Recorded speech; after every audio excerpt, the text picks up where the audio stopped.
Bigyan mo naman kami ng patikim. I understand merong mga binigay na utos dyan ng armed forces.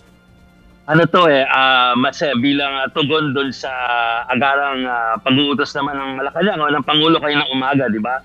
So kumilos na ang AFP at ang kanilang mga attached agencies para doon sa kilos tungkol doon sa mga nasalanta o yung mga naapektuhan ng lindol. So mamaya, ibigyan ko kayo nung listahan ng mga direktiba mula kay General Bronner na attend dito maya-maya hinihintay natin kanyang pagdating. Pero before pa siya dumating dito, El Chiki ay nagbigay na rin siya ng mga direktiba. I'll give that to you later. Unahin natin yung Davao or yung Mindanao maya-maya. Siyempre mga kapatid, alam po natin na pinakamatinding tinamaan dyan po sa may southern part ng ating bansa. So para po dun sa mga hindi pa nakakaalam ng detalye, umakyat na po sa 19 nasawi matapos na naging 7.8 magnitude na lindol sa Sarangani. Ayon sa initial na assessment ng Office of the Civil Defense, 134 individuals na rin ang napaulat na sugatan habang 12 naman ang nawawala. As of 3 p.m., kinukumpirma pa ng ahensya ang bilang na yan.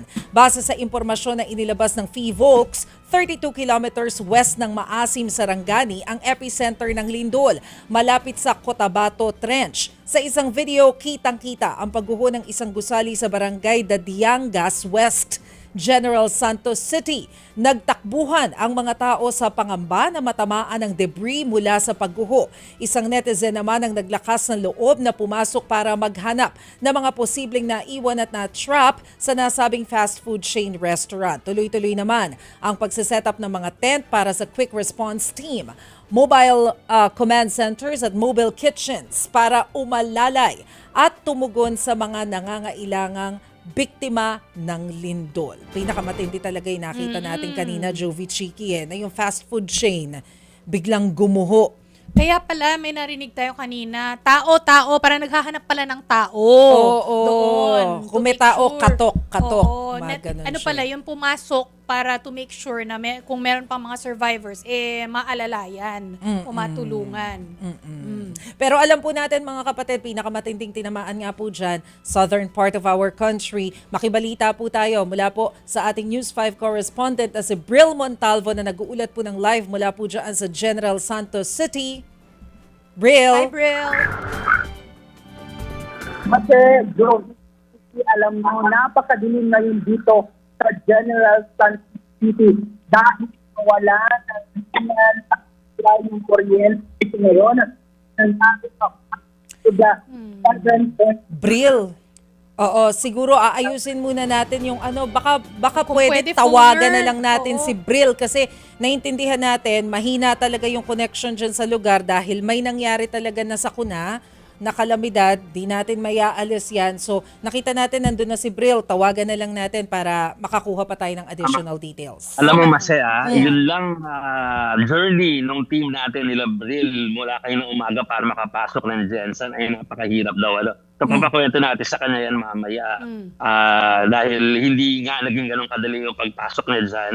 Mabuti naman at nakita natin siya kahit sandali na nandun na sa Jensen. Oo. At saka alam mo dito natitest talaga yung structural designs ng mga building natin. Hindi biro tong 7.8. Hindi ko alam kung ito na ba yung pinakamalakas na na-experience dyan sa bahaging yan ng Mindanao. Dun sa Sarangani. Sa Sarangani, di ba? Kasi nakita natin yung mga videos ng mga elementary. First day opening ng klase ngayon. Totoo. Na-tsempo pa na ngayon pa na experience ng mga estudyante yung pagyanig. Ang marami nga nagsasabi.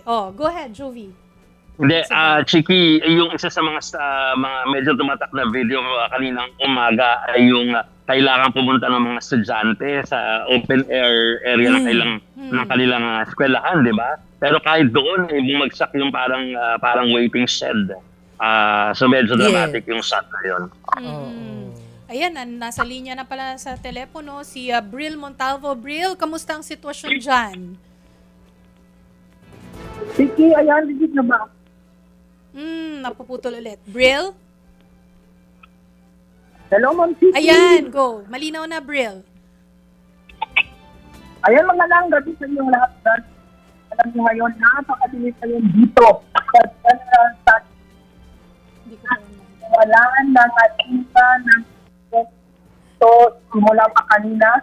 Bril. Bril. Na lindol at Bril, mukhang hirap pa rin talaga ang signal. Oo, medyo Pag-ihit ng pihit. Oo. Try natin. Move ng konti, Bril. Bril? Ayan, Chiki. Yan. Try natin. Ayan, alam nyo, dyan sa studio kung napaka-aliwalas ng background ni Jana. Dito naman sa General Santos City ay napakadilim ngayon dito dahil nga nawala na ng supply ng kuryente dito ang buong syudad.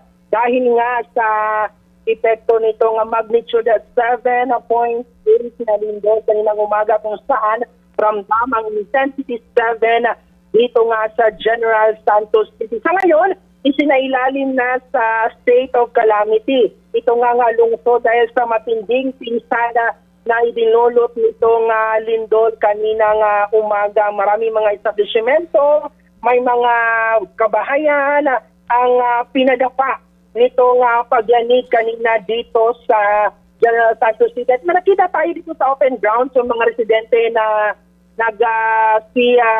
datingan nga dito, naglagay ng mga tent, mga higaan, kasi nga dito sila sa open grounds mas safe kasi natutrauma pa sila nung nangyari kanina dahil nga parang yumaniga ng matindi ang kanilang bahay na parang masisira. Kaya dito muna sila para safe daw sila. Dito sila muna sa open field, dito sa likuran ng City Hall. Sa ngayon, medyo walang masyadong tao dito sa daan at konti lang din ang mga nasa kalsada. Siguro nandun sila sa open ground sa Kiki. Bril. Oo, si Maricel to. Simula nang magpunta ka dyan sa General Santos kanina, gaano kadami na yung aftershock na na-experience mo? Paano yung nangyayari sitwasyon every time na nakakaramdam kayo ng aftershock?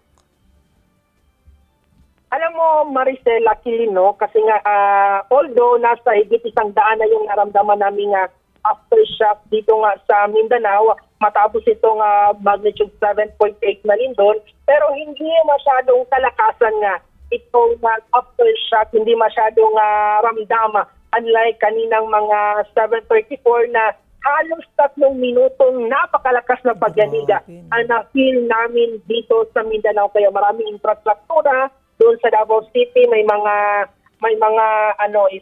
mga eskwelahan na yung mga pader nila ay nasira. May tulay din doon sa Davao City na nagkabita at hindi muna pinadaanan sa publiko para sa gagawing assessment ng LGU. But good news kasi ayon sa Davao City LGU, walang naitalang casualty at or sugatan din. At dito naman sa General Santos City, ayon sa latest data ng CDRRMO, nasa 9 na ang nasawi, 3 ang hinahanap pa at higit 100 ang na-injured sa nangyaring pagyanig kaninang umaga, Maricel.